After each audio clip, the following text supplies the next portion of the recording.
कदाचित म्हणाले बायका नांदायला जाणार नाही, जोपर्यंत मोठे होताना तर बायकाच मिळणार आणि मिळाला तर त्या बायका आठ घालतील, मी काही नांदायला येणार नाही, तू ये माझ्याकडे नांदायला. आता तुम्ही जेव्हा जासाल पोरं हो नांदायला आणि तुम्हाला रडू येईल तेव्हा कशाला पुससाल रे?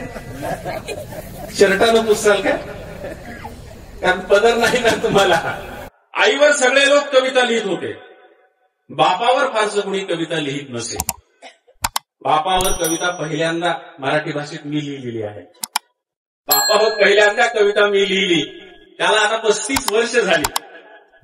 ती कविता 5वीच्या पुस्तकात अभ्यासक्रमाला होती. राम शेवाळकरांनी ती लावली होती. तुमच्या शाळेत मी तो किस्सा सांगितला होता.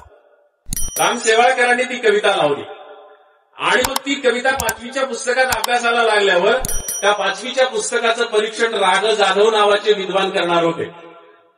परीक्षण करत असतात, जरी एक अभ्यास मंडळानं अभ्यास तयार केला तरी पुन्हा एक परीक्षण मंडळ असतं, त्यांनी फायनल केल्यावरच ते अभ्यासाला लागतं. तर राग जाधव याच्यासारखा मोठा विद्वान समीक्षक त्याचा परीक्षक होता.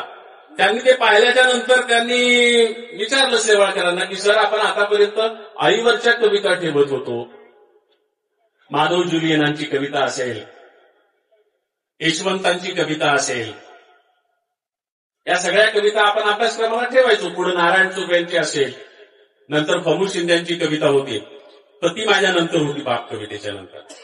आता आपण बाप कविता का ठेवतो आहोत? कारण काय याचं? तर त्यांनी जरा गमतीशीर उत्तर दिलं होतं. ते म्हणाले की पूर्वी काय होतं, स्त्री ही बंधनात होती, गुलामीत होती. त्याच्यामुळं काय व्हायचं की बाप म्हणजे आईला त्या लेकराच्या बडवायचा, ती बिचारी रडायची, सहन करायची.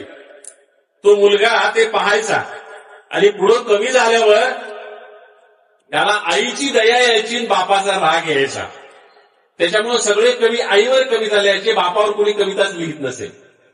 त्याच्यामुळे कदाचित तसं झालं असेल म्हणले मग आता का बरं बापावर कविता लिहिली इंद्रजित भालेरावांनी? तर ते म्हणाले आता कदाचित स्त्री मुक्त झालेली आहे. पिंजऱ्यातली वाघीण जी बंदिस्त होती ती आता पिंजऱ्याच्या बाहेर आलेली आहे. त्याच्यामुळे म्हणले ती आता डरकाळ्या फोडू लागलेली आहे आणि म्हणून कदाचित आता बापाला म्हणले पिंजऱ्यात घालावं लागेल.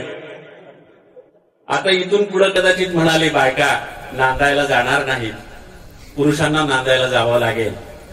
आणि म्हणाले पोरं हसायला पाहतात, बापरे म्हणजे आपल्या काळात अवघड यायला आता. तुम्हाला जावं लागणार आहे. तुम्ही जोपर्यंत मोठे होताल ना तर बायकाच मिळणार आणि मिळाला तर त्या बायका आठ घालतील, मी काही नांदायला येणार नाही, तू ये माझ्याकडे नांदायला. आणि मग राग जाधव फार मजेशीर सांगायचे. ते म्हणायचे की बायकांचं ठीक होतं, जाताना त्यांना रडू यायचं आणि आलेलं रडू पुसण्यासाठी त्यांच्याकडं पदर असायचा, पदर. आता तुम्ही जेव्हा जासाल पोरं हो नांदायला आणि तुम्हाला रडू येईल तेव्हा कशाला पुससाल रे? शर्टानं पुससाल का? कारण पदर नाही ना तुम्हाला. हा गमतीचा भाग सोडा, पण तेव्हा ती बाप कविता माझी या 5वीच्या पुस्तकात अभ्यासाला लागली. त्यालाही मला वाटतं 30-35 वर्ष झाली.